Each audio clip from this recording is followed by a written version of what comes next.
আল্লাহ পাক যদি এতই দয়ালু হন যে শিরিক ছাড়া সমস্ত পাপ তিনি মাফ করতে রাজি থাকেন, তাহলে কেন 1999টা মানুষ জাহান্নামে যাবে? উত্তর দেন এখন। এটা ভ্যালিড প্রশ্ন না? ভালো প্রশ্ন না এটা?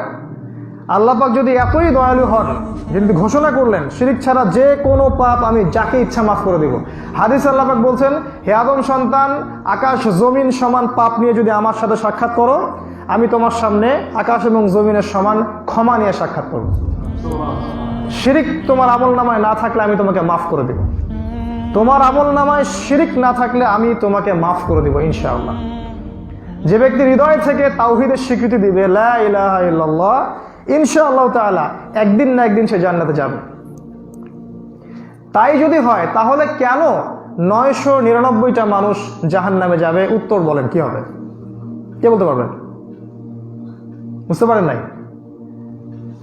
উত্তর হচ্ছে এই, নিঃসন্দেহে ওই 999 জন মানুষের আমল নামায় একটা পাপ থাকবে, কমন পাপ। সে পাপটা কি?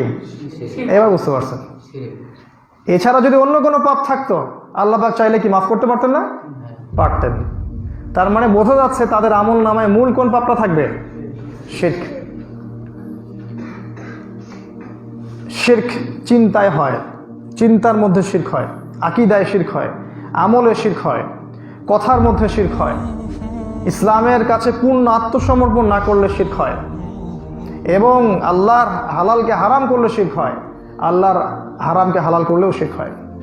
শিরক ব্যক্তি পর্যায়ে হয়, পরিবারে শিরক হয়, মসজিদের ভিতরেও শিরক হয়, মানুষকে দেখানোর জন্য নামাজ পড়লে এখানেও শিরক হয়, মাজারে শিরক হয়, নজর মান্যতে শিরক হয়, দোয়ার ক্ষেত্রে শিরক হতে পারে, তাবিজ কবতে শিরক হতে পারে, জাদু টোনায় শিরক হতে পারে।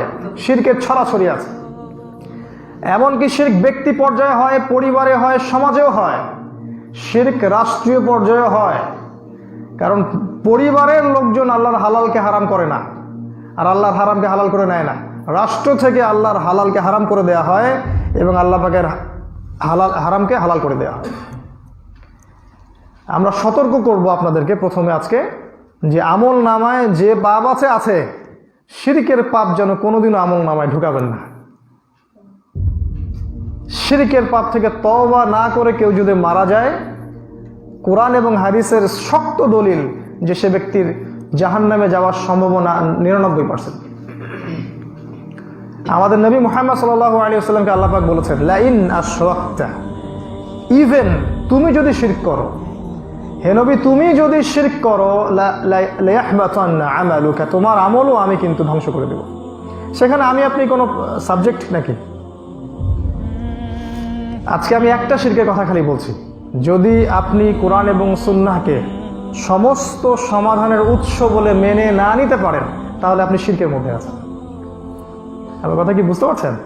কোরআন এবং সুন্নাহ সমস্ত বিষয়ের সমাধান, এই কনসেপ্ট যদি আপনার মাথায় পরিষ্কার না থাকে, আপনি আমল করতে পারেন আর না পারেন, প্রতিষ্ঠা করতে পারেন আর না পারেন, বিশ্বাসে যদি না থাকে যে কোরআন এবং সুন্নাহ প্রত্যেকটা বিষয়ের সমাধান, তাহলে আপনি মুশরিক।